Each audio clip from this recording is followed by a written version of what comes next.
Welcome to another video from DK Custom Products. My name is Kevin, this is Wayne, and today we're going to talk about what an external breather system is and why it's important to have on your bike.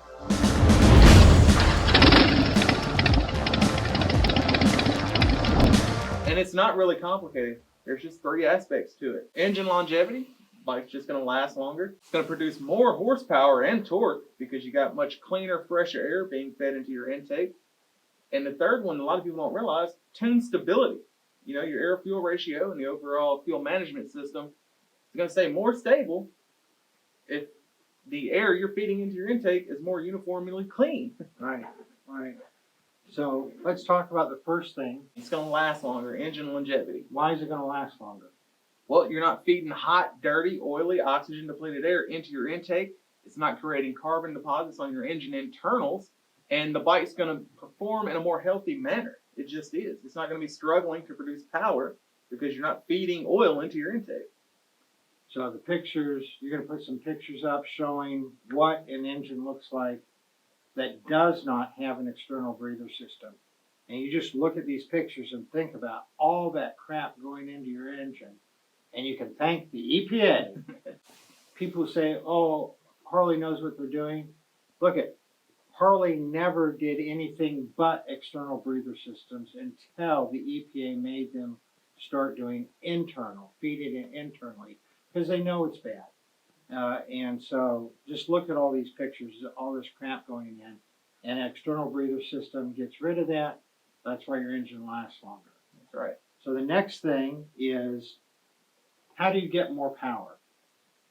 You get more power. First of all, let's look at this chart here. This chart shows the same bike, same dyno, not even taken off the dyno. All it was, here's one dyno run with the hot, oily air being vented into the engine as it comes stock, and then removing that and venting it externally, and you can see how much more power it had. This is not a dyno chart we did. This is a dyno run done by Hammer Performance. And so looking at that chart, and then there's a couple other charts here we'll show of charts that we did showing the difference between having the factory air going, the air going back into the engine versus venting externally. But why? Why does it? How does it get more power if it's vented externally? It's really simple. The engine needs a fresh charge. And right up above here, there's going to be a video link about how important it is to have a fresh charge. And so what you want going into your combustion chamber is cool, oxygen-rich air and gas. Nothing else, unless you're running nitrous. Okay? Nothing else. When you vent internally versus externally, you're getting air, but a lot of the air that you're getting is oxygen depleted. It's air that leaked past your rings after the combustion cycle, went into the bottom of the crank, up through the pushrod tubes, through the rocker box, and into the breather system and back into your air cleaner. So it's oxygen depleted air. Right. Because when you're feeding that crankcase vapor, that vapor is displacing volume. So it's taking the place of oxygen. And, that crankcase vapor, it doesn't ignite. When it feeds into your intake, it's just in there. It's not igniting like oxygen does. So you're not getting a full charge of air intake. And the last thing is tune stability. Tune stability. And I'll bring up this picture again of this buildup on top of this piston. So as you can see in this picture, there's noticeable buildup on the piston. That buildup displaces volume. Whenever you displace volume, that increases compression ratio. As your compression ratio changes, your tune and your fuel management needs to follow suit. If it doesn't, you lose tune stability. Right. So what happens is, from that picture Dwayne is showing, you've increased the compression ratio from all that carbon buildup. But your bike was tuned, not just for the AFR, but the timing was tuned for the bike with a clean piston, with clean valve seats and clean heads. And so it was running optimally with the tune at the compression ratio with a clean piston top.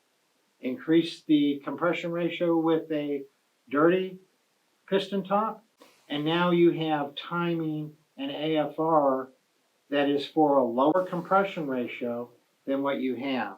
And so people, I can't tell you how many times we've had emails and calls and we've read on the forums of people saying, I didn't do anything to my bike and it ran so good 6 or 8 or 10,000 miles and we ago. see the most performance degradation when people buy a brand new bike right off the showroom floor. They have the dealership install full stage 1, stage 2, the whole 9 yards, and then a year, 2 years later, it's just not running as good as it used to. And they take it in and they say, oh, you need a dyno tune. And they're going, what? I haven't done anything to the bike.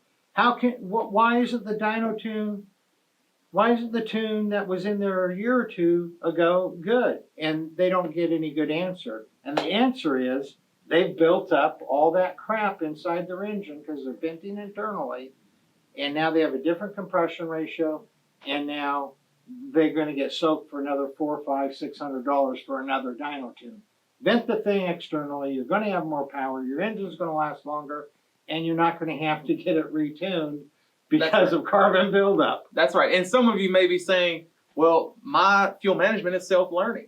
But it's only going to do that to an extent, especially if you have a Screaming Eagle tuner. Yeah. It's only going to self-learn within EPA parameters. It will self-learn on the AFR. It won't on the timing. Right. It won't on the timing. And the timing is where you want to be dialed in for whatever your compression ratio is. So, but better just to do an external breather system and not have to worry about, tweaking your tune every few years as the carbon builds up. So it's an absolute no-brainer to run an external breather system on your bike if you want your bike to last longer, have more power, and have a stable tune. It's just a matter of which external breather system you're going to use. There's another video that talks about it. If you use a air cleaner besides a DK Custom air cleaner, all of our air cleaners, you have a choice of what breather system you want, right? And they come with the air cleaner. But if you have a Screaming Eagle or Arlen Ness or whatever other air cleaner, and you want an external breather system for that, we'll link the video above where it talks about how to know which of our kits will work with different air cleaner systems. That's right. And if you ever have any question of what external breather system will fit your air cleaner, just shoot us an email, shoot us a text. We have a text line. Send us a picture of what you have. Very seldom do we come across an aftermarket air cleaner that we don't have an external breather system for. So, we're not just pushing this agenda to sell you air cleaners. We have an external breather system for whatever air cleaner you may already have. So if you like the video, please give it a thumbs up. Hit that notification bell so you'll be updated when our next video comes out. Subscribe to our channel if you haven't already. We'd appreciate it. It's free, helps us out. Share this video with your friends. They may not even be aware of the benefits of an external breather system. You all ride safe out there.